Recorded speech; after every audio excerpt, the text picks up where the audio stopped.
So the 4th of July weekend is this huge weekend, and MLB should be owning the day. And Rob Manfred came out recently and said this was like the most watched weekend that they've had in a long time. But yet there's only one prime time game that was on that night. Is this something that you think with new TV deals that MLB is going to immediately target as one of the biggest days that they could be doing something? That there could be some sort of, are they going to go the NHL route and sort of have one of these special, World Baseball Classic type things happening on on that day? Or do you think that's just something where they're just going to load up on national window games and just say, hey, here you go, people?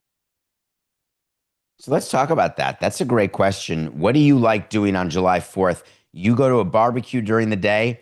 Do you like having baseball on in the background? Like, let's say July 4th is on a Sunday and you're doing a Sunday barbecue and you got work the next day. Do you want to go to a night game or watch a night game, or do you want it background while you're sipping a pina colada in a barbecue?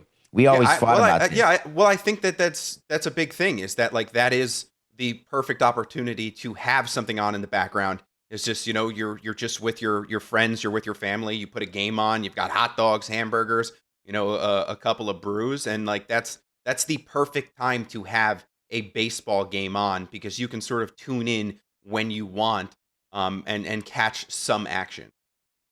Well, I think that there's two things at play here. Let's start with what baseball is doing, and it's fascinating. They are trying what the NFL and the NBA are trying to do. Find different days of the calendar that you can own that can be associated with your sport, and that a TV broadcaster or streamer will pay to have that association as well. So when you go out and sell Christmas games to Netflix, or you own Martin Luther King Day if you're the NBA, or you're fighting over Christmas Day if you're the NBA and the NFL, there's no one to fight with on July 4th. It's baseball or nothing. Now you could say there's WNBA, you could say there's some soccer stuff going on, whatever you want. The reality is MLB has an opportunity, and if you are running marketing for baseball, and let's say your name just happens to be Noah, and you are trying to figure out what is the best way to add the most value to a package of games that we want to sell to a new broadcaster, you build affinity to a day, you own that moment, and then you overcharge a broadcaster for it. In order to do it all, you start now. I bring your attention, Coca, the Field of Dreams game. There's a game now. Remember the game that was played in where the Little League World Series was played? There's a game now this season in August at Bristol where it'll be the highest attended baseball game in history, over 100,000 people. This was an idea created by the commissioner way back when to add special games that would then be sold as a separate part of a package to a broadcaster, adding value, getting more money.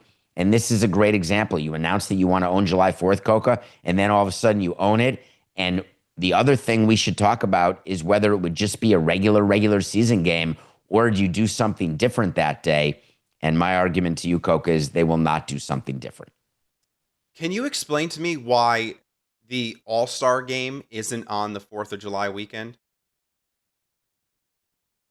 Yes, I absolutely can, Did because you to just have freeze an there? Did you just freeze? no, I Why hear did it take you. you so long to respond there? I thought you just broke down right there. But go on. Sorry, Oh, sorry. I thought that our job together was to have thoughtful commentary, and Mm. for me not to just this is unrehearsed. I have no idea what you're going to talk to me about. That's the beautiful thing about hour two on a Friday. And this is me delaying so I can get my thoughts together. Okay. I just paused like that. Okay. So July 4th, weekend, travel. In order to have an all-star game, there's a fan fest associated with it. There is a futures game. There is a celebrity softball game. There's a home run derby, and then there's an all-star game. You can't get anybody to do anything on the July 4th weekend because they want to be with their families. And so if you have the All-Star week during that, you have to figure out hotel space, convention center space, and all sorts of travel issues for players, fans, etc. So there's no scenario. It would be like having the NBA All-Star game on Christmas Day. It just would not happen. The reason you do it later is that it gets you, and this is a little known fact that's not discussed. We always wanted the All-Star break to be as close to the trade deadline as possible because we wanted the extra few days, because during the season, there's no days off. You can barely catch your breath.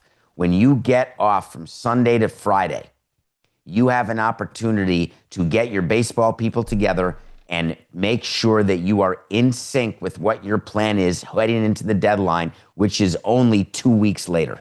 And so you're in full deadline mode. And so if you have players who are going to the All-Star game or your staff is going to the All-Star game, everyone is back after that. They join the deadline meetings that you're having with your baseball department, and you end up with the strategy. So the timing of it, that's often called first half, second half, is incorrect.